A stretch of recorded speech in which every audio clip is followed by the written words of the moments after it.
Estimadas alumnas y alumnos, mi nombre es Pablo Angulo, seré su docente y tutor en el diploma Nuevos Enfoques para el Currículum de Enseñanza Básica y Media, en interdisciplina en el aula. Este curso surge a partir de la inquietud de un grupo de profesores y profesoras que trabajamos desde hace tiempo en el área de la interdisciplina y la educación. Es un curso que está pensado para mejorar la práctica docente a nivel metodológico, a nivel de contenido, está pensado para lograr una mayor apropiación curricular, está pensado también para lograr un óptimo desarrollo de los tiempos de la educación y para trabajar en conjunto entre las diversas disciplinas.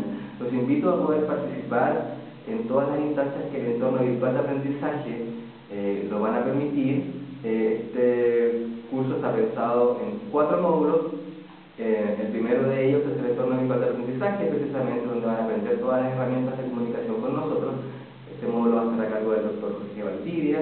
El segundo módulo es una introducción al concepto de interdisciplina, donde vamos a trabajar algunos conceptos básicos de la interdisciplina propiamente tal y un poquito de la historia de la interdisciplina. Este módulo va a estar a cargo mío. El tercer módulo es de metodologías interdisciplinarias, cuerpo, género y complejidad, que estará a cargo de la profesora Paulina Barnechea.